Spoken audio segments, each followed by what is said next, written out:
এটা একটা ব্যতিক্রম না ভাই? কথা কেন, এটা ব্যতিক্রম না?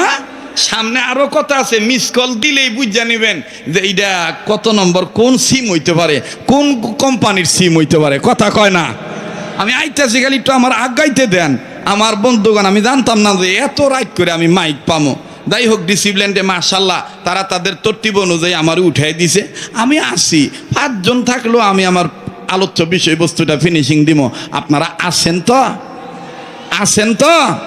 তো জিবরাইল আমিন খাতুনে জান্নাত কইয়াই রাসূল দেখতেছেন, জিবরাইল খুব হাসতেছেন।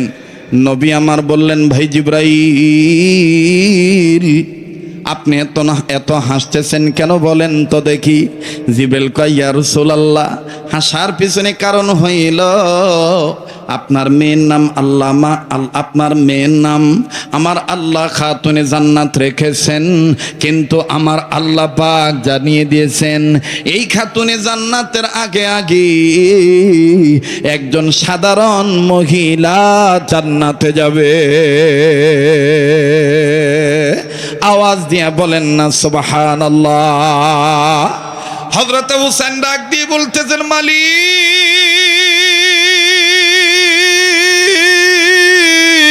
ওগো আল্লাহ, আল্লাহ, আঙ্গুনা নাই কইছে, বাবাই কইছে, দুনিয়ার সবাই জানে আমার মা সাইয়্যিদাতুন নিসা আহলিল জান্নাহ, জান্নাতি মহিলাদের সর্দারিনী আমার মা। এই মায়ের আগে নাকি আবার আরেক মহিলা জান্নাতে যাইব। খুব খেয়াল করে শুনবেন বাবা। এবার হুসেন আস্তে করে দরজা থেকে সরে আসলো। সরে সে হাসানকে ডাক দিয়ে বলতেছেন, ভাই তোর থাকা তুই থাক, আমি মার কাছে যাইয়া মায়ের ডাক দিয়ে কয়, মা গো, জিবরাইল নানায় আইছে, মোহাম্মদ নানার সাথে কথা কইছে, আল্লাহ নাকি তোমার একটা নাম রাখছেন নিজে, খাতুনে জান্নাত আল্লাহ বলে দিয়েছে। মা ফাতেমা তো জোহরা ডাক দিয়ে বলে, আলহামদুলিল্লাহ। হোসেন কয়, এখন কইতেছ আলহামদুলিল্লাহ, আর একটা খবর তো জানো না মা? বলে, কি খবর তুমি একটু বলো তো দেখি। হোসেন বলে, মা গো, নানার কাছে জিবরাইল আমিন কইল তোমার আগে নাকি একজন মহিলা জান্নাতে যাইব গা। ও মা, তুমি না জান্নাতি মহিলাদের সর্দারিনী, তোমার আগে আবার কোন বেডি জান্নাতে যাইব? মা গো, এইটা তো আমার শুইনা ভালো লাগলো না। এই বেডিটা কেডা? কোন নবীর বউ, কোন সাহাবীর মা, কোন সাহাবীর বোন? আমনে যদি একটু মা আমারে জানাইতেন। ফাতেমা তো জোহরা ডাক দিয়ে বললেন, বাবা, তোমার একার মুখের কথা শুনে আমি কোনো সিদ্ধান্ত নেব না, আমি কোনো ডিসিশনে যাব না। তবে রে বেটা হুসাইন, একটু ধৈর্য ধরো। তোমার নানা যখন আসবে, তোমার বাবা যখন আসবে, আমি জিজ্ঞেস করব কোন মহিলা আমার আগে জান্নাতে যাবে। অবাজান লম্বা কথা সংক্ষেপ করে দিলাম। ফাতেমা তো জোহরা রাদিয়াল্লাহু তাআলা আনহা, হাসান আর হুসাইন 3 জন মিলিয়া পথের দিকে তাকায় আছে, কখন নবী দিয়ে আসবে। ওই তো হুসেন বলে, মাগো, ওই তো নবীজিকে দেখা যায়, ওই তো আমগো নানা মোহাম্মদ আসতেছি। নানার সাথে কেমন জানি আব্বারও দেখা যায়। এইবার 2 জন মিলে যখন ফাতেমার সামনে আসলেন, হযরতে ফাতেমা তো জোহরা ডাক দিয়ে বললেন, আব্বা, হুসাইন আমারে 2টা কথা বলল। 1 নাম্বার, আল্লাহ পাক নাকি আমার একখান নাম রাখছে নিজে। নবীজি ডাক দিয়ে বললেন, ফাতেমা, আল্লাহ পাক তোমার নাম রাখছেন খাতুনে জান্নাত। ফাতেমা তো জোহরা ডাক দিয়ে বললেন, আলহামদুলিল্লাহ। এবার ডেকে ডেকে বলতেছেন, আবার বলেন, আব্বা গো, হোসেন বলে দিল আমার আগে নাকি একজন মহিলা জান্নাতে যাবে। এটা নাকি জিবরাইল আমিন আপনার কাছে জানিয়ে দিয়েছে। ওগো বাবা, আপনি বলেন তো দেখি গো বাবা, আমি ফাতেমার আগে কোন মহিলা জান্নাতে যাবে? নবী আমার ডাক দিয়ে বললেন, ফাতেমা রে, তোমার আগে কোন মহিলা জান্নাতে যাবে? যদিও তুমি জান্নাতি মহিলাদের সর্দারিনী, এরপরও যেহেতু তুমি জানতে পেরেছ, তোমার কাছে খবরটা বলা হয়ে গেছে, আমার আগেই যেহেতু হুসেন তোমাকে জানিয়ে দিয়েছে। শোনো রে মা, তোমার আগে যেই মহিলা জান্নাতে যাইব এই মহিলার বাড়িখানা আমি তোমার আঙ্গুল দিয়ে দেখায় দেব। নামও আমি মোহাম্মদ বলবো না, মহিলাকে আমি দেখায় দেব না, বাড়িটা আমি নবীজি দেখাবো, বাকি কাজ তুমি সাইরা নিবা। ফাতেমা ডাক দিয়ে বলতেছেন আব্বা গো, কোন সে মহিলা গো যেই মহিলাটা আমি ফাতেমার আগে জান্নাতে যাইব? এবার নবীজি ডাক দিয়ে বললেন মা তুমি আমার সাথে আসো। হযরত আলী, হাসান আর হুসাইন আমার বন্ধুগণ তিনজন এক জায়গায় দাঁড়িয়ে রইলেন। মুসলমান বন্ধুরে কষ্ট হইতেছে নাকি আপনাদের? বলেন কষ্ট হইতেছে নাকি আপনাদের? বিরক্ত করে ওয়াজ আমি শোনাবো না বন্ধ। আমার ভাইরা শুধু আমি মেসেজটা পৌঁছায় দিতে চাই। কাপড় আছে মানুষ নাই, মানুষ আছে কাপড় নাই। এর বিশদ ব্যাখ্যাটা কি, সার নির্যাস বক্তব্যটা কি একটু বাদান আগায় নিতে চাচ্ছি। ও বাবাজি,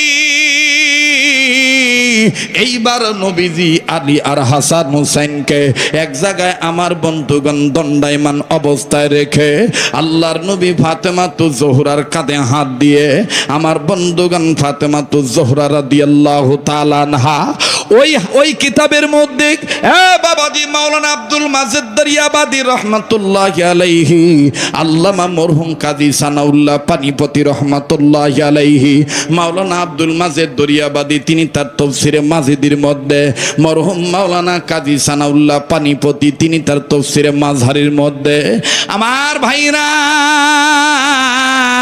সুন্দর করে লিখে দিলেন। নবীজির ব্যাপারে দুইটা কথা বললেন। কেউ লিখেছেন ফাতেমার কাঁধে হাত দিয়েছিল, কেউ বলেছেন না না ফাতেমাতু জোহরার আঙ্গুলের হাতের আঙ্গুলের মধ্যে নবী মোহাম্মদ আঙ্গুল ঢুকাইয়া আমার বন্ধুগণ শিকলের মতন আটকাইয়া নিয়া। এই জন্য বাদান তিরমিজি শরীফে হাদিস খানা আছে, আল্লাহর নবী মোহাম্মদ সাল্লাল্লাহু আলাইহি সাল্লাম তিনজন নারীর হাতের আঙ্গুলের মধ্যে হাত ঢুকাইয়া আমার বন্ধুগণ চাপ দিছিলেন। এক নম্বর হলো মা খাদিজা, দুই নম্বর হলো আম্মা জান আয়েশা, তিন নম্বর হলো ফাতেমাতু জোহরা। আরে বন্ধু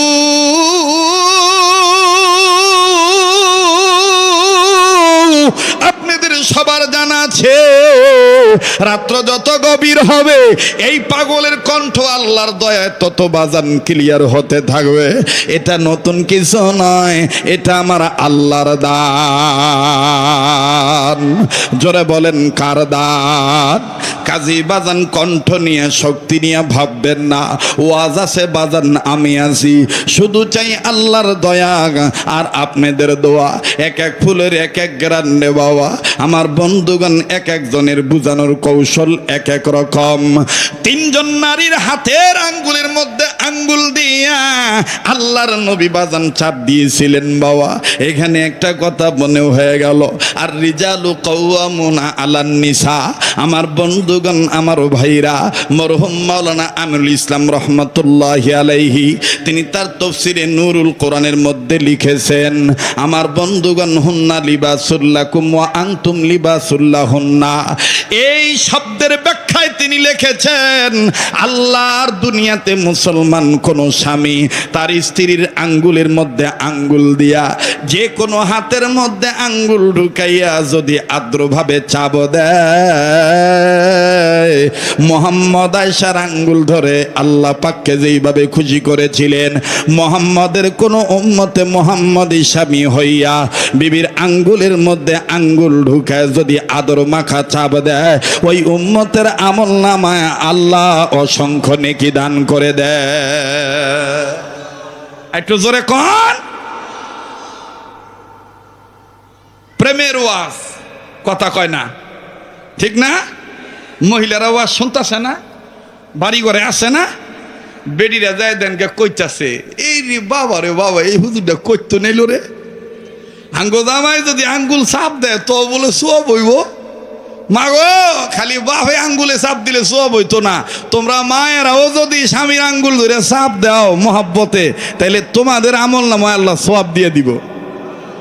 একটু জোরে কোন আমার বন্ধুগণ, কয়টা কথা বলি। তিনজন নারীর আঙ্গুলে আল্লাহ রসুল আঙ্গুল মিলাইয়া চাপ দিয়ে ধরেছিলেন বাজান, অধিকার গেলাম না। এবার ফাতেমা তো জোহরার আঙ্গুলের মধ্যে আঙ্গুল দিয়া, অর্থাৎ হাতের আঙ্গুলের ফাঁকে আঙ্গুল ঢুকাইয়া আল্লাহর নবী আমার বন্ধুগণ আদ্রভাবে চাপ দিলেন। চাপ দিয়ে বললেন, ফাতেমা আসো তোমারে দেখাই, তোমার আগে কোন নারী জান্নাতে যাবে। কিতাবের লিখেও লিখে এক সাইডে পাহাড় আর এক সাইডে আমার বন্ধুগণ পাহাড়, দুই পাহাড়ের মাঝখানে দাঁড়ায় আল্লাহর নবী ফাতেমার ডান কাঁধে এরকম করে ডাইন হাতটা লম্বা করে বের করে দিয়া আমার বন্ধুগণ সাদা আঙ্গুল উঁচু করে ডাক দিয়ে বলতেছেন, আরে ফাতেমা, তুমি কি তোমার চোখের সামনে দুই পাহাড়ের পরে কোনো বাংলো ঘর, কোনো বাড়ি দেখতেছো কিনা, কোনো ঘর দেখো কিনা? ফাতেমা তো জোহরা ডাক দিয়ে বললেন, আব্বাজান, আমি ফাতেমার নজরে ছোট্ট একটা বাড়ি দেখা যায়, যেই বাড়ির চতুর্দিকে ঘরের বেড়া খাজুর পাতার ছাউনি, আর উপরের চালটা কেমন জানি খাজুর পাতার ডাল দিয়ে বানানো। ইয়া রাসূলুল্লাহ, এই বাড়িটা দেখা যায়। আল্লাহর নবী ডাক দিয়ে বললেন, ফাতেমা রে, এই বাড়িতে যেই নারী আছে, এই নারীটাই, এই মহিলাটাই তোমার আগে জান্নাতে যাবে। একটু জোরে কর না, জোরে কর না। এবার দেখেন বাজান, ইসলাম কি শিক্ষা দিয়ে দেয়। ফাতেমা তো জোহরা ডাক দিয়ে বললেন, আব্বা, অনুমতি যদি দিতেন বেডিটার কাছে আমি যাইতাম, এই বাড়িতে যাই আমি মহিলারে জিগাইতাম তার কোন আমলের কারণে আমার আগে জান্নাতে যাইব। নবী মোহাম্মদ ডাক দিয়ে বললেন, মা গো, এই ব্যাপারে আমি মোহাম্মদ তোমার কাছে ব্যর্থ। অনুমতির ব্যাপারে, কারো বাড়িতে যাওয়ার ব্যাপারে আমি মোহাম্মদ তোমার অনুমতি দিতে পারবো না। এটা সম্পূর্ণ জিম্মাদারি তোমার স্বামী। আল্লাহু আকবার বলবেন না? আমাকে বাংলাদেশে যদি এইটা হইতো, আব্বা আমি যাই না, আমি যাই, আর তোর জামাই রে কই লাগতো না, আরে কথা কয় না, লাগতো না। স্বামীর অনুমতির কোনো তোয়াক্কা করে না। বিশ্বাস করো মুসলমান, আজকে বাংলার জমিনে পারিবারিক ধস, চারিত্রিক ধস, নৈতিক অবক্ষয়ের পুরুষ লোকের যতগুলি কারণ, এর মধ্যে দুটো কারণ আমি খুঁজে পেয়েছি। 1 নম্বর মাদক সেবন, 2 নম্বর নারীদের বেপরদায় চলন আর ফিরন। কয় কারণ? কথা কয় না। 2 কারণ। কয় কারণ? 2 কারণ, মাদক সেবন আর হইল নারীদের চলা বেপরদায় চলন ফিরন। কথা কন ঠিক কিনা? মাদক মনে হয় মুখ দেয় নাই, এদিকে কোনো গাঞ্জুটি মানজুটি নাই, একেবারে দুধের দোয়া তুলসী পাতা, জবাবই দিতে চায় না। আছে আছে বাবা রে বাবা, গান্দা আছে ঠিকই, কিন্তু নাম পাল্টাইছে। সেই দিন একটারে ধরছে, ধরার পরে ওই জামের মধ্যে আমিও আটকা পড়ছি। আটকা পড়ার পরে আমি যে ভাই কি অপরাধ হয়েছে, কি, আরে কথা কইন না, ঢাকায় বাসা করতেছে হালায় গাঞ্জুটি। তা গাঞ্জুটি যেহেতু, তো কি হয়েছে, কি কি পাইছো? কয় খালি গাঞ্জা পাই নাই, গাঞ্জা কেমনে খায় এটার সরঞ্জামও পাইছি হুজুর। কেমনে পাইছো? তা আমার একটু অভিজ্ঞতার দরকার। আমি কাছে গেছি, যে কইতেছি কি বে, কি লেগে ধরছে? কয় শুকনা খাই দিকে। ওই কি গাঞ্জা কইছে? আরে কথা কয় না। আচ্ছা আমি ওরে জিগাইলাম, আচ্ছা গাঞ্জা তুই আবার শুকনা কস করে? কয় এক একজন এক এক নাম কয়, লিগে আমিও আমারটা কইলাম। তোরটা তুই কইছস, তাহলে এইটা কি তোর হাতে? এইটা কি? দেখি যে ছোট্ট একটা কাঠের মতন তক্তা দেখা যায়। এই কি হয়েছে এরম গরম করছে দেহসকে? আমার ভাইরা, তক্তা দেখা যায়, ছোট্ট একটা তক্তা। আমার দিক তাকান, ছোট্ট একটা কাঠ থাকে, যারা গাঞ্জা খায় হ্যাঁ করে জিগায় দেখেন, ছোট্ট একটা কাঠ আছে। তা আমি কি এই কাঠটা দিয়ে তোরা কি আরস? কয় এইটার উপরে রাখা পরে গাঞ্জাটা ছোট ছোট ছোট ছোট কাইটা তারপরে খাই সিদ্ধি। তা আমি কইতে এই কাঠের একটা নাম আছে না? কয় এইটার নাম শুনবেন? আমি কি কয় এইটার নাম হইল প্রেম তক্তি। কি নাম? আরে কথা কয় না রে, কি নাম? প্রেম তক্তি। প্রেম তক্তির উপরে সিদ্ধি কাটে। আর আমাকে কপাল কত ভালো, সিরাতুন নবীর সম্মেলন থেকে বলতে চাই, আমাগো মহামান্য প্রধান উপদেষ্টা কপাল কত ভালো কইরা দিছে, আসলে যে কাপড় আছে মানুষ নাই, মানুষ আছে কাপড় নাই, এই এখন কথাটা কইলে বুঝা ফেলাইবেন। স্বাধীনতার পরে কেউ লালন দিবস রে জাতীয় দিবস হিসেবে ঘোষণা করে নাই, কিন্তু আঙ্গ কপাল কত ভালো, ভাগতালে ডক্টর ইউনূস স্যার লালন দিবস রে জাতীয় দিবস হিসেবে ঘোষণা করছে। কপাল কত ভালো। মুসলমান, লালন কোনদিন বিশ্ব মানবতার ধর্মীয় গুরু হতে পারে না, আধ্যাত্মিক রাহবার হতে পারে না। কেননা চ্যালেঞ্জ করে বলতেছি, লালন হিন্দু না, মুসলমান না, খ্রিস্টান না, বৌদ্ধ, তার এই পরিচয়টা কারো কাছে পর্যন্ত নাই। লালন দিবসে জাতীয় দিবস হিসেবে ঘোষণা করছে। আর এই সুযোগে দেখবেন কত গাঞ্জটি, কত মারফতর দিয়ে দিয়ে কইতেছে, ওরে করিলে সিদ্ধির ভোজ,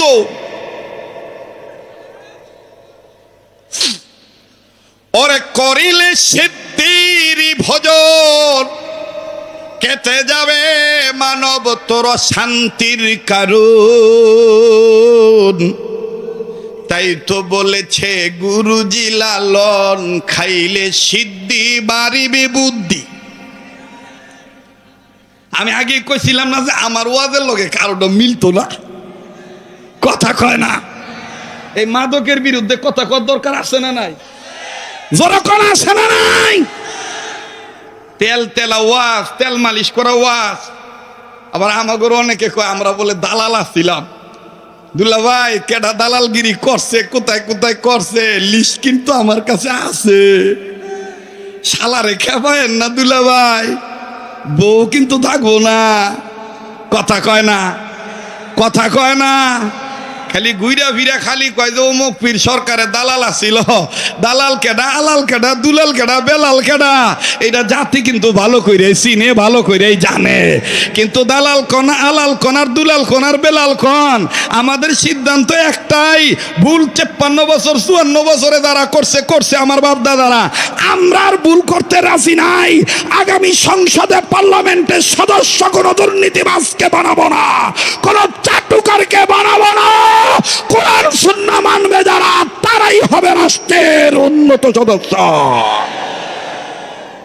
কথা বলে, জোরে বলে।